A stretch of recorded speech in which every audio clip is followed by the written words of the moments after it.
Okay, hello and welcome to my channel Sumit रनौजे और film विकास। तो आज हम जानेंगे कि ये नवरस क्या होता है और फिल्म मेकर्स के लिए नवरस जानना क्यों इम्पोर्टेंट है।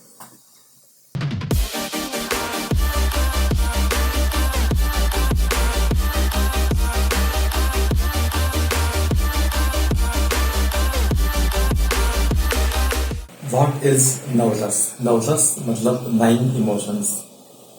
हम जो ह्यूमंस होते हैं हमारे नाइन इमोशंस होते हैं। तो ये नाइन इमोशंस क्या होते हैं तो जानते हैं। पहला है कि श्रृंगार रस मतलब love and beauty.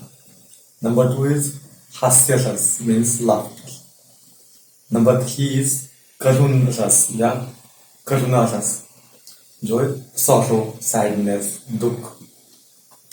Number four is असौद्र रस मतलब एंगर या गुस्सा, बहुत ज्यादा गुस्सा।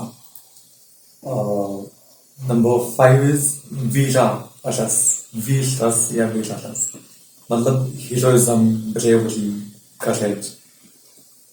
नंबर सिक्स इज भय रस या भयानक रस मतलब डर लगना, फियर, किसी चीज का डर लगना। नंबर सेवन इज विभास्ता रस, विभास्ता मीन्स डिस्गस्टिंग कि कोई चीज बहुत गंदी लगी, अच्छी नहीं लगी, वो है विभास्ता रस।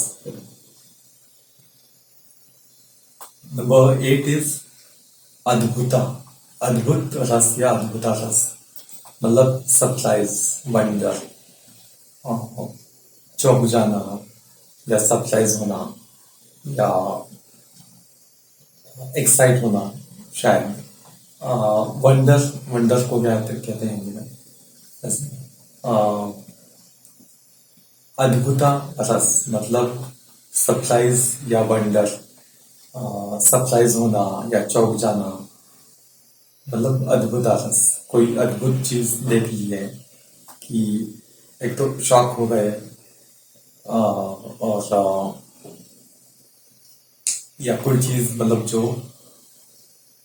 कभी देखी नहीं तो थोड़ा शॉक हो गए, सरप्राइज हो गई, अरे ये कैसे ऐसे कैसे, वो है अद्भुता रस।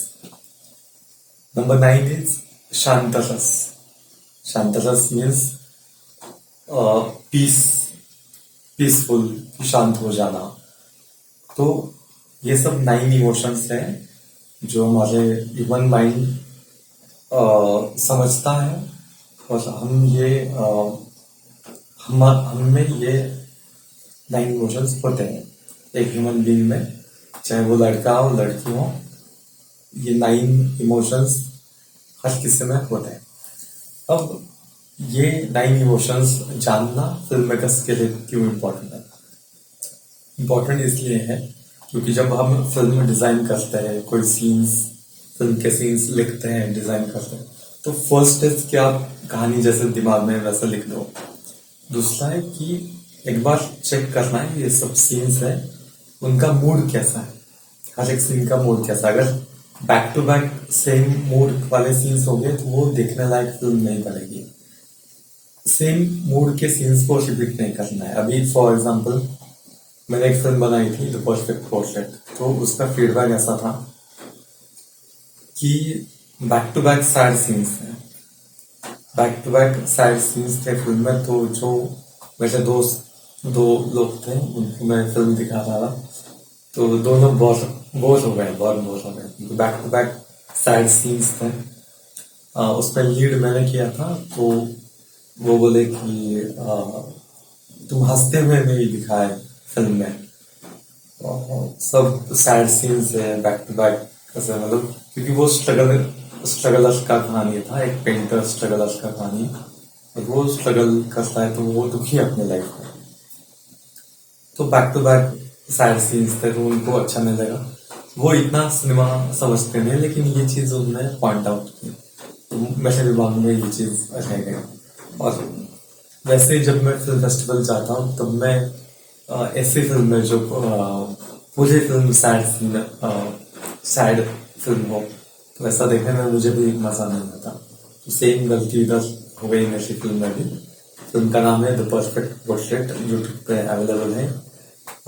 मराठी में है, सबटाइटल्स नहीं है, देखना हो तो आप देख सकते हो। तो back to back same emotion वाले सीन होगी तो आप बोर हो जाओगे, पक जाओगे कि ये क्या होता है। जैसे साउथ इंडियन फिल्म होती है, उसमें सब होता है, एक्शन, ड्रामा, कॉमेडी, ट्रेजेडी, और वो बैक टू बैक मतलब ऐसे डिजाइन किए जाते हैं कि हमको देखने में मजा आता है। बैक टू बैक ट्रेजेडी वाले सीन्स हो गए तो हम भी पक जाएंगे, मतलब ये क्या हीरो की लाइफ में कुछ ना कुछ उल्टा सीधा हो ही रहा है। तो सीन्स हमें ऐसे डिजाइन करने कि कोई भी इमोशंस वो रिपीट नहीं होना चाहिए। कॉमेडी सीन हो गया, उसके बाद एक सैड सीन, उसके बाद एक लव स्टोरी वाला सीन, उसके बाद एक एक्शन वाला सीन, ऐसा हम प्लान कर सकते हैं ताकि फिल्म देखने में मजा आए। तो इस तरह से अगर हम मूड वाइज सीन को प्लान करते हैं तो फिल्म देखने लायक बनती है, इंटरेस्टिंग बनती है। इसलिए ये जब फिल्म लिखते हो तब इन 9 इमोशंस का, नौशस का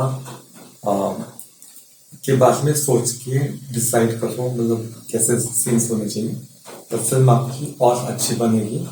चाहे वो शॉर्ट फिल्म ही क्यों ना हो, शॉर्ट फिल्म में भी ये चीज आप अगर प्लान करते हो तो फिल्म देखने लायक बनती है और ज्यादा से ज्यादा लोग देखते, एंजॉय करते हैं। So thank you for watching this video. अगले वीडियोस में और फिल्म मेकिंग की बातें होंगी, तब तक के लिए बाय, टेक केयर।